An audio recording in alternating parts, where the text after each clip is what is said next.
নমস্কাৰ ভাইটি ভণ্টিসকল, তোমালোক সকলোকে অন্য এটা ক্লাছলৈ স্বাগতম জনাইছো। আৰু আজিৰ এই ক্লাছটোত তোমালোকৰ আলোচনা কৰিম নৱম শ্ৰেণীৰ ইংৰাজী পাঠ্যপুথি যিটো 1 number chapter the fun they had. এই দ্য ফান দে হেড নামৰ যিটো চেপ্টাৰটোৰ সেই গোটেইখিনি প্ৰশ্ন আজিৰ এইটো ক্লাছত তোমালোকে পাবা, যিখিনি নেকি তোমালোকৰ এক্সামত 100% আহিবই। তোমালোকৰ কম্প্ৰিহেনশ্যন চেক আৰু তোমালোকৰ যিখিনি অনুশীলনী প্ৰশ্ন আছে দ্য ফান দে হেডৰ, আজিৰ এই ক্লাছটোত তোমালোকৰ সম্পূৰ্ণ ক্লিয়াৰ হৈ যাব। গতিকে তুমি যদি নৱম শ্ৰেণীৰ এজন ষ্টুডেণ্ট হয় তেনেহ'লে ভিডিঅ'টো সম্পূৰ্ণ শেষলৈকে চাই থাকিবা। এতিয়া 1 নম্বৰ কুৱেশ্যনটো মন কৰা। 1 নম্বৰ কুৱেশ্যনটো হৈছে হাউ অল্ড আৰ মাৰ্গী এণ্ড টমি। ইয়ানি কি এই প্ৰশ্নটোত আমাক সুধিছে যে কি মাৰ্গী আৰু টমিৰ বয়স কিমান। প্ৰশ্নৰ উত্তৰত আমি লিখিম যে মাৰ্গী ইজ 11, মাৰ্গীৰ বয়স হৈছে 11 বছৰ, এণ্ড আৰু টমি ইজ 13 years old, আৰু টমিৰ বয়স হৈছে 13 বছৰ। তোমালোকে ইয়াত বয়সটো মনত ৰখাবা। মাৰ্গীৰ বয়সটো কিমান? মাৰ্গীৰ বয়সটো হৈছে 11 বছৰ 11 years, আৰু টমিৰ বয়স কিমান? টমিৰ বয়স হৈছে 13 বছৰ, ইয়ানি কি 13। Okay, Margie is 11 and Tommy is 13 years old। এনেকে লিখিলে তোমালোকে নম্বৰ পাই যাবা। আৰু এইটো প্ৰশ্নত তোমালোকৰ আহিব 1 mark, 1 নম্বৰ। ছেকেণ্ড কুৱেশ্যনটো মন কৰা। ছেকেণ্ড কুৱেশ্যনটোত আমাক কৈছে যে কি what did Margie write in her diary. মাৰ্গীয়ে তাইৰ যিখন ডায়েৰীখনত তাই কি বুলি লিখিছিলে? ইয়াৰ আনচাৰটোত আমি লিখিম মাৰ্গী ৰোট ইন হাৰ ডায়েৰী, মানে মাৰ্গীয়ে তাইৰ ডায়েৰীখনত লিখিছিলে। ৰোট বুলি আমি কেলে লিখিছো ইয়াত? ৰাইট, ৰোট এইবিলাক জানা তোমালোকে নিশ্চয়। ৰোট বুলি আমি এইটো কাৰণে লিখিছো কিয়নো এই চেণ্টেন্সটো টোটেলি বেছ হৈ আছে পাষ্ট টেন্সত, আৰু পাষ্ট টেন্সত ৰাইটটো গৈ পিনে ৰোট হৈ যায়, গম পালা? তো ডেটছ আমি ইয়াত ইউজ কৰিছো wrote. Margie wrote in her diary, মাৰ্গীয়ে তাইৰ ডায়েৰীখনত লিখিছিলে যে টুডে, উদ্ধকমাৰ ভিতৰত ভৰাবা, today Tommy found a real book, যে আজি টমিয়ে এখন ৰিয়েল বুক, এখন আচল কিতাপ বিচাৰি পালে। আৰু সিহঁতৰ কাৰণে আচল, যিহেতু বন্ধু বান্ধৱীসকল দ্য ফান দে হেড এই লেচনটো এটা টোটেলি ফিউচাৰিষ্টিক লেচন হয়। ভৱিষ্যতে আমাৰ এডুকেশ্যনেল যিটো চিষ্টেম, সেই চিষ্টেমটো কেনেকুৱা হ'ব একচুৱেলি আমি এই লেচনটোৰ জৰিয়তে এটা তাৰ প্ৰতিচ্ছবি দেখা পাওঁ, নহয় জানো? ভৱিষ্যতে গৈ পিনে আমাৰ কিতাপ নাইকিয়া হৈ যাব। কিতাপ বুলিবলৈ গৈ পিনে কিতাপ বুলিলে ভৱিষ্যতে কি হ'বগৈ? চব বস্তু কম্পিউটাৰ স্ক্ৰীণত থাকিব, চব PDF-ত থাকিব, চব বস্তু ডিজিটেলাইজ হৈ যাব, নহয় জানো? আৰু সিহঁতৰ কাৰণে এখন আচল কিতাপ আমি বৰ্তমান যিখন কিতাপ ইউজ কৰি আছো, আমি স্কুললৈ যিখন কিতাপ লৈ যাওঁ সেইখনৰ কথাই বুজাইছে, নহয় জানো? তো সেই কিতাপখনৰ কথা কোৱা গৈছে মানে ইয়াত, বুজিলা? অ'কে, 3 number question, had Margie ever seen a book before. যে মাৰ্গীয়ে আগতে কাহানী বা কিতাপ দেখি পাইছিলে নেকি? Head Margie ever seen a book before, ইয়ানি কি মাৰ্গীয়ে আগতে কাহানী বা কিতাপ দেখি পাইছিলে নেকি? নহয়, ন' বুলি লিখি পিনে এটা কমা দিবা। ন' মাৰ্গী হেড নেভাৰ চিন এ বুক বিফৰ। নহয়, মাৰ্গীয়ে আগতে কাহানিও এখন কিতাপ দেখি পোৱা নাই। ন' মাৰ্গী হেড নেভাৰ চিন এ বুক বিফৰ। এনেকে তোমালোকে লিখিবা, তোমালোকৰ নম্বৰ আহি যাব তাতে। 1 নম্বৰীয়া প্ৰশ্ন 1 নম্বৰ 100% পাবাই, চিন্তাৰ কোনো কাৰণে নাই ইয়াত। ভাইটি ভণ্টিসকল, ক্লাছটোত আগ নপাহোঁতে তোমালোকে যদি ইংৰাজী বিষয়টো যদি বুজি নোপোৱা, ইংৰাজী বিষয়টো যদি তোমালোকৰ পৰীক্ষাত সদায় প্ৰত্যেকবাৰতে নম্বৰ কমকৈ আহে, তেনেহ'লে তোমালোকে আমাৰ লগত জইন হৈ ল'ব পাৰা। তোমালোকক আমি ক্লাছ 9ৰ ষ্টুডেণ্টছখিনিক ইংৰাজী ছাবজেক্টটো আমি এক্সট্ৰাকৈ শিকাওঁ। আমাৰ এক্সট্ৰা পাৰ্চনেল অনলাইন কোচিং আছে, য'ত আমি তোমালোকক শিকাওঁ। তোমালোকৰ কুৱেশ্যন আনচাৰ কেনেকৈ লিখিব লাগিব, কেনেকৈ পঢ়িব লাগিব, lesson explanation, question answer explanation, তো সকলো তোমালোকে যদি বিচৰা আমাৰ থ্ৰুৱেদি পঢ়িবৰ কাৰণে, তেনেহ'লে পঢ়িব পাৰিবা। ইয়াৰ কাৰণে তোমালোকে একো কৰিব দৰকাৰ নাই, জাষ্ট ওপৰত দিয়া ফোন নম্বৰটোত ফোন কৰা, নতুবা ডেছক্ৰিপশ্যনত এখন ফৰ্ম আছে, ফৰ্মখন তোমালোকে ফিল আপ কৰি দিবা। অ'কে, তোমালোকক আমি নিজে কণ্টেক্ট কৰি ল'ম। ভাইটি ভণ্টিসকল, 4 নম্বৰ কুৱেশ্যনটো ডিছকাছন নকৰাৰ আগতে মই তোমালোকক এটা সৰু ইনফৰ্মেশ্যন দিব বিচাৰোঁ। তোমালোকে যদি নৱম শ্ৰেণীৰ ইংৰাজী পাঠ্যপুথিৰ কমপ্লিট তোমালোকৰ যদি কৰ্চটো বিচৰা, নতুবা তোমালোকে যদি আমাৰ ফালৰ পৰা লাইভ পঢ়িম বুলি ভাবিছা, অনলাইন যদি টিউশ্যন ল'ম বুলি ভাবিছা, তেনেহ'লে ওপৰত যিটো ফোন নম্বৰ দিয়া আছে, সেই ফোন নম্বৰটোত ফোন কৰি তোমালোকে আমাৰ একাডেমীত এডমিশ্যন ল'ব পাৰা। আৰু আমাৰ একাডেমীত এডমিশ্যন লৈ পিনে তোমালোকে আমাৰ ফালৰ পৰা গুগল মিট আৰু জুমৰ সহায়ত লাইভ পঢ়িবলৈ সক্ষম হ'বা। যদি তুমি ভাবিছা যে কি তোমাক আমি পাৰ্চনেলি গাইড কৰিব পাৰিম বুলি, যদি অনলাইন তোমালোকে ইংৰাজী ছাবজেক্টৰ টিউশ্যন ল'ব বিচাৰিছা, তেনেহ'লে আমাৰ লগত তোমালোকে যোগাযোগ কৰিব পাৰা। যোগাযোগ কৰিবৰ কাৰণে এই নম্বৰটোত ফোন কৰা, নতুবা ডেছক্ৰিপশ্যনত ফৰ্ম আছে, ফৰ্মখন তোমালোকে ফিল আপ কৰি ছাবমিট কৰি দিয়া। তোমালোকক আমাৰ টিমৰ ফালৰ পৰা কণ্টেক্ট কৰি লোৱা হ'ব। 4 নম্বৰ কুৱেশ্যনটো মন কৰা। 4 নম্বৰ কুৱেশ্যনটো সুধিছে what things about the book did she find strange. ইয়ানি কি মাৰ্গী কথা কোৱা হৈছে। মাৰ্গীয়ে সেই যিখন কিতাপ বিচাৰি পাইছিলে, সেই কিতাপখনৰ কোনবিলাক বস্তু তাই খুবেই ষ্ট্ৰেঞ্জ ফিল কৰিছিলে, সেই কিতাপখনৰ কোনবিলাক বস্তু তাই খুবেই আচৰিত পাইছিলে।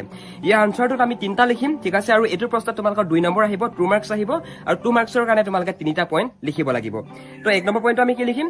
1 নম্বৰ পইণ্টটো আমি লিখিম যে কি the pages of the book were yellow' and crinkly. তাৰ মানে সেই কিতাপখনৰ যিবিলাক পেজ আছিলে, পেজবিলাকৰ কালাৰটো আছিলে য়েল্ল', মানে সেই কালাৰটো আছিলে হালধীয়া, আৰু সেই কিতাপৰ সেই বুকখনৰ যিবিলাক পেজবিলাক পুৰা খৰখৰীয়া আছিলে, মানে ক্ৰিংকলি টাইপৰ আছিলে। ক্ৰিংকলি মিনছ খৰখৰীয়া টাইপৰ, গম পাইছা?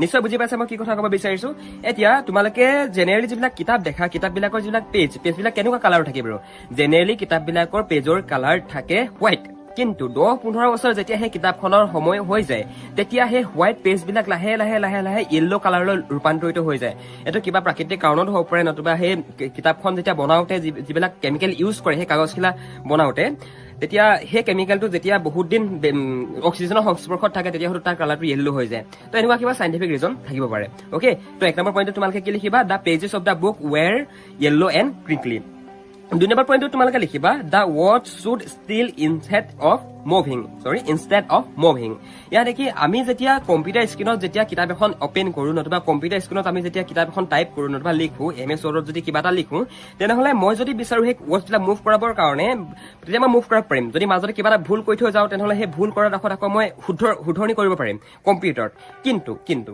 জেনেৰেলি আমাৰ যিবিলাক কিতাপ থাকে সেই কিতাপৰ যিবিলাক এলফাবেট যিবিলাক ৱৰ্ডছ যিবিলাক চেণ্টেন্স সেই চেণ্টেন্সবিলাক একেডোখৰ ঠাইতে থাকে সেই ঠাইডোখৰৰ পৰা সেই চেণ্টেন্সবিলাক ইফালে সিফালে মুভ কৰি নাথাকে মানে তো সেইটোকে ইয়াত কৈছে বুজিলা 4 নম্বৰ কুৱেশ্যনটো ডিছকাছন নকৰাৰ আগতে মই তোমালোকক এটা সৰু ইনফৰমেশ্যন দিব বিচাৰো তোমালোকে যদি নৱম শ্ৰেণীৰ ইংৰাজী পাঠ্যপুথিৰ কমপ্লিট তোমালোকৰ যদি কোৰ্চটো বিচৰা নতুবা তোমালোকে যদি আমাৰ ফালৰ পৰা লাইভ পঢ়িম বুলি ভাবিছা অনলাইন যদি টিউচন ল'ম বুলি ভাবিছা তেনেহ'লে ওপৰত যিটো ফোন নম্বৰ দিয়া আছে সেই ফোন নম্বৰটোত ফোন কৰি তোমালোকে আমাৰ একাডেমীত এডমিশ্যন ল'ব পাৰা আৰু আমাৰ একাডেমীত এডমিশ্যন লৈ পিনে তোমালোকে আমাৰ ফালৰ পৰা গুগল মিট আৰু জুমৰ সহায়ত লাইভ পঢ়িবলৈ সক্ষম হ'বা যদি তুমি ভাবিছা যে কি তোমাক আমি পাৰ্চনেলি গাইড কৰিব পাৰিম বুলি যদি অনলাইন তোমালোকে ইংৰাজী ছাবজেক্টৰ টিউচন ল'ব বিচাৰিছা তেনেহ'লে আমাৰ লগত তোমালোকে যোগাযোগ কৰিব পাৰা যোগাযোগ কৰিবৰ কাৰণে এই নম্বৰটোত ফোন কৰা নতুবা ডেছক্ৰিপশ্যনত ফৰ্ম আছে ফৰ্মখন তোমালোকে ফিল আপ কৰি ছাবমিট কৰি দিয়া তোমালোকক আমাৰ টিমৰ ফালৰ পৰা কণ্টেক্ট কৰি লোৱা হ'ব 4 নম্বৰ কুৱেশ্যনটো মন কৰা 4 নম্বৰ কুৱেশ্যনটো সুধিছে what things about the book did she find strange ইয়ানি কি মাৰ্গী কথা কোৱা হৈছে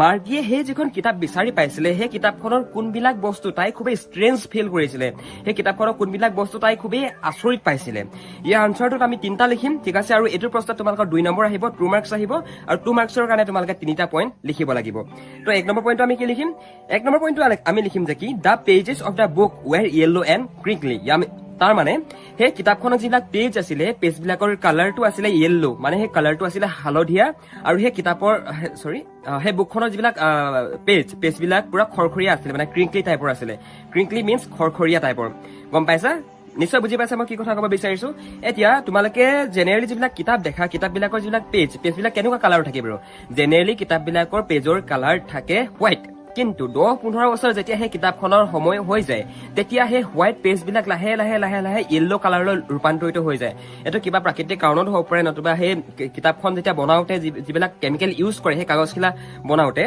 তেতিয়া সেই কেমিকেলটো যেতিয়া বহুত দিন অক্সিজেনৰ সংস্পৰ্শত থাকে তেতিয়া হয়তো তাৰ কালাৰটো য়েল্লো হৈ যায় তো এনেকুৱা কিবা চাইণ্টিফিক ৰিজন থাকিব পাৰে অ'কে তো 1 নম্বৰ পইণ্টত তোমালোকে কি লিখিবা the pages of the book were yellow and crinkly 2 number পইণ্টত তোমালোকে লিখিবা the word should still instead of moving ইয়াত দেখি আমি যেতিয়া কম্পিউটাৰ স্ক্ৰীণত যেতিয়া কিতাপ এখন অপেন কৰো নতুবা কম্পিউটাৰ স্ক্ৰীণত আমি যেতিয়া কিতাপ এখন টাইপ কৰো নতুবা লিখো MS ৱৰ্ডত যদি কিবা এটা লিখো তেনেহ'লে মই যদি বিচাৰো সেই ৱৰ্ডছবিলাক মুভ কৰাবৰ কাৰণে তেতিয়া মই মুভ কৰিব পাৰিম যদি মাজতে কিবা এটা ভুল কৈ থৈ যাওঁ তেনেহ'লে সেই ভুল কৰাৰ ডোখৰত আকৌ মই শুধৰণি কৰিব পাৰিম কম্পিউটাৰত কিন্তু জেনেৰেলি আমাৰ যিবিলাক কিতাপ থাকে সেই কিতাপৰ যিবিলাক এলফাবেট যিবিলাক ৱৰ্ডছ যিবিলাক চেণ্টেন্স সেই চেণ্টেন্সবিলাক একেডোখৰ ঠাইতে থাকে সেই ঠাইডোখৰৰ পৰা সেই চেণ্টেন্সবিলাক ইফালে সিফালে মুভ কৰি নাথাকে মানে তো সেইটোকে ইয়াত কৈছে বুজিলা 3 নম্বৰ পইণ্টত আমি লিখিম when they turn back to the previous page it still had the same words on it that it had when they first read it ইয়ানি কি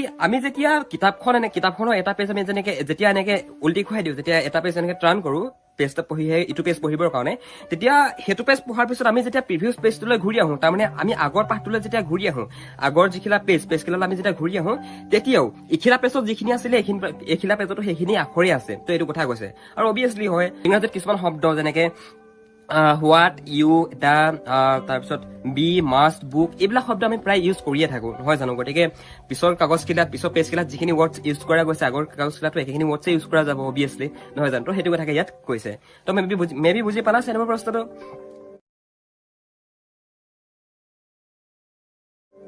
5 নম্বৰ প্ৰশ্নটো মন কৰা 5 নম্বৰ প্ৰশ্নটো সুধিছে what do you think a telebook is মানে এখন telebook what do you mean by a telebook মানে telebook কি তোমাৰ মতে টেলিবুক কি তুমি ইয়াত লিখিব লাগিব তুমি যিহেতু প্ৰশ্নটো তোমাক সুধিছে গতিকে তুমি ইয়াত লিখিব লাগিব আই থিংক মই ভাবো the টেলিবুক must B A book that gets displayed on the television on the screen of the television. মোৰ মতে I think টেলিবুক সেইখনকে কয় টেলিবুক বুলি সেইখনকে কয় আৰু টেলিবুক হৈছে এখন book টেলিবুক is a one kind of book that is displayed on the television screen মানে টেলিবুক হৈছে এনেকুৱা এখন কিতাপ এনেকুৱা এখন বুক যিখন নেকি টেলিভিছন স্ক্ৰীনত ডিসপ্লে কৰা হয় টেলিভিছন স্ক্ৰীনত আমি পঢ়িব পাৰো নতুবা টেলিভিছন স্ক্ৰীনত আমি দেখো বুজি পালা okay let's jump to the next question. Where was Margie's school? Did she have any classmate? প্ৰশ্নটো তোমাক সুধিছে where was Margie's school? Margie's স্কুলখন ক'ত আছিলে? Did she have any classmate? তাই কোনোবা শ্ৰেণী সহপাঠী আছিলে নেকি? তাই কোনোবা শ্ৰেণী বন্ধু বান্ধৱ নতুবা সহপাঠী আছিলে নেকি? আনসাৰটো আমি লিখিম Margie's school was next to her bedroom.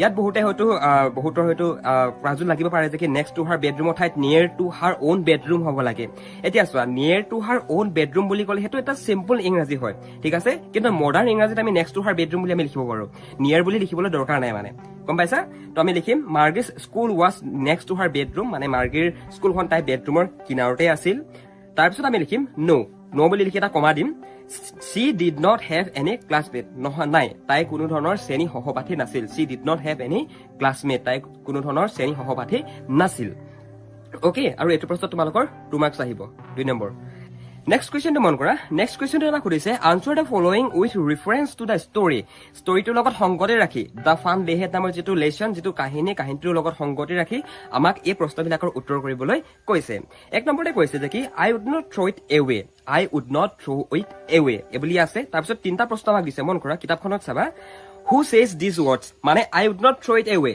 Ably কোনে কৈছিলে মানে who says these words? Ably কোনে কৈছিলে? ইয়াৰ আনসাৰটো আমি কি বুলি লিখিম? ইয়াৰ আনসাৰটো আমি লিখিম Tommy says these words. মানে I would not throw it away. Ably কোনে কৈছিলে? এবলি কৈছিলে টমিয়ে. সো আমি আনসাৰটো লিখিম Tommy says these words. All right. Okay. Next question মন কৰা What does it refer to? আৰু ইয়াত I would not throw it away. ই মানে কি দেখাইছে ইয়াত মানে ই কি ৰিফাৰ কৰিছে মানে কি ইয়াত দেখুৱা গৈছে ইয়াত গম পাইছা ইয়াৰ লগত মানে কি সংগতি আছে গম পাইছা তো ইয়াৰ আনসাৰটো আমি লিখিম it refers to the books ইয়াত I would not throw it away এই শব্দখাৰী দ্বাৰা মাৰ্গিয়ে কিহৰ কথা বুজাব গৈছিলে টমিয়ে কিহৰ কথা ডেসক্ৰাইব কৰিছিলে তাত বুকছৰ কথা ডেসক্ৰাইব কৰিছিলে ৰাইট নেক্সট মন কৰা নেক্সটত কৈছে যে কি what is it being compared with by the speaker আৰু ইয়াত স্পিকাৰ মানে হৈছে বক্তা হে বক্তাজনে ইয়াক কিহৰ লগত কম্পেয়াৰ কৰিছে ইয়াৰ আনসাৰটো আমি লিখিম the paperback book is being compared with the telebooks by the speaker আৰু ইয়াত হেই স্পিকাৰ জনে হে বক্তা জনে যিবিলাক আমি পেপাৰ বুক দেখো ন যিবিলাক আমি যিবিলাক ফিজিক্যাল বুকস দেখো হেবিলাকৰ লগত হে টেলিবুকখনক তুলনা কৰিছে টেলিবুক মানে কি তোমালোকে যদি আমাৰ বৰ্তমান মডাৰ্ন টাইমত চোৱা তেনেহলে তোমালোকে যিবিলাক PDF ডাউনলোড কৰা ইন্টাৰনেটৰ পৰা নতুবা যিসকলে আমাৰ একাডেমিত পঢ়ি আছে তেওঁলোকে গম পাবে আমি তোমালোকক গোটে কুৱেশ্যন আনসাৰ খিনি এখন কুৱেশ্যন আনসাৰ ই-বুক বনাই পিনে তোমালোকক দি দিও তোমালোকক প্ৰিন্ট কৰি ল'বৰ কাৰণে আৰু বহুতে হয়তো প্ৰিন্টটো নকৰা তোমালোকে নহয় জানো তো হেখনে হৈছে তোমালোকৰ টেলিবুক Understand? Next to মন কৰা next question to হৈছে sure they had a teacher উদ্ধকমাৰ ভিতৰত আছে মন কৰা sure they had a teacher but it was not a regular teacher it was a man এই যে খাৰি বাক্য এই বাক্যখাৰীৰ প্ৰতি আমি সংগতি ৰাখি তলৰ প্ৰশ্নবিলাকৰ আমি উত্তৰ কৰিব লাগিব এক নম্বৰ প্ৰশ্নটো হৈছে who does they refer to ইয়াত হিহতে কি ৰিফাৰ কৰিছে কি হিহতে ইয়াত বস্তু উল্লেখ কৰিছে ইয়াত কি উল্লেখ কৰিছে হিহতে they refers to the students centuries ago তো হিহতৰ কাৰণে আমি মানে এটা সেঞ্চুৰী আগৰ মানুহ নহম জানো কিয়নো বৰ্তমান আমি কিমান চনত আছো 2023 আৰু 24 চনত আছো বুলি ধৰিব লাগিব কিয়নো 24 চনত হোৱাবলৈ কিয়নোতো এক মাহে আছে 2024 চনত আছো বুলি ধৰিছো জানিবা কিন্তু 21057 চন ভাবিছো আজিৰ পৰা কিমান দিনৰ পাছত আৰু আজিৰ পৰা মানে যেহেতু বহুত দিনৰ পাছত মানে পিছলৈ হ'ব ভৱিষ্যত কালত পৰিব গতিকে হিহতৰ কাৰণে আমিতো মানে আমি কি হ'ম আৰু হিহতি তেতিয়া সব বস্তু কম্পিউটাৰ হিহতি ষ্টাডি কৰিব আৰু আমি কিহৰ ষ্টাডি কৰিছিলো আমি কিতাপত ষ্টাডি কৰিছিলো গতিকে ষ্টৰিটো বেছ হৈ আছে ইয়াৰ ওপৰতে মানে গম পালা অকমান মানে অলপমান এটো ইউজ কৰিলে পাৰিবা কোৱেশ্চন আনসাৰ বিলাক কৰিবৰ কাৰণে okay What does regular mean here? আৰু ইয়াত যেটো ৰেগুলাৰ নামৰ ওয়াৰ্ড দেখিছা ইয়াত দেখিছা sure they had a teacher but it was not a regular teacher ইয়াত যেটো ৰেগুলাৰ শব্দটো দ্বাৰা ইয়াত কি বুজোৱা গৈছে মানে ইয়াত regular means the usual for the people in 2157 sorry here the regular teacher means the mechanical teacher তো আজিৰ পৰা মানে 1957 চনত ঠিক আছে আজিৰ পৰা মানে 100-200 বছৰ পাছত আৰু সিহঁতৰ কাৰণে মানে সিহঁতে ৰেগুলাৰ টিচাৰ বুলি কাক কৈছে জানা সিহঁতে ৰেগুলাৰ টিচাৰ বুলি বৰ্তমান আমাৰ যিজন টিচাৰ তুমি স্কুললৈ যোৱা মই স্কুললৈ যাওঁ মই কলেজলৈ যাওঁ গতিকে তোমালোকৰ যিজন টিচাৰ সেইজন হৈছে ৰেগুলাৰ টিচাৰ তেখেত তোমাৰ Monday to Saturday always school আহে তেখেত নহয় জানো তেখেত ৰেগুলাৰলি স্কুল আহে ঠিক আছে আৰু সিহঁতৰ কাৰণে ৰেগুলাৰ টিচাৰ কোন যদি সিহঁতি পাষ্ট টেন্সত চাই তেতিয়া আমাৰ টিচাৰজন আৰু সিহঁতে যদি প্ৰেজেন্ট টেন্সত চাই সিহঁতৰ কাৰণে কোন ৰেগুলাৰ টিচাৰ সিহঁতৰ কাৰণে ৰেগুলাৰ টিচাৰ হৈছে সেই মেকানিকেল টিচাৰজন অ'কে ভাইটি ভণ্টিসকল আজিৰ ক্লাছটোত ইমানখিনি আছিল আশা কৰোঁ তোমালোকে ক্লাছটো ভাল পালা যদি ভাল পালা এটা লাইক কৰি দিবা আৰু যদি আমাৰ ক্লাছত প্ৰথমবাৰৰ কাৰণে ভিজিট কৰিছা তেনেহ'লে আমাৰ ক্লাছটো ছাবস্ক্ৰাইব কৰিবৰ কাৰণে নাপাহৰিবা আৰু বন্ধু বান্ধৱীৰ লগত শ্বেয়াৰ কৰিবৰ কাৰণেও নাপাহৰিবা ঠিক আছে বাই বাই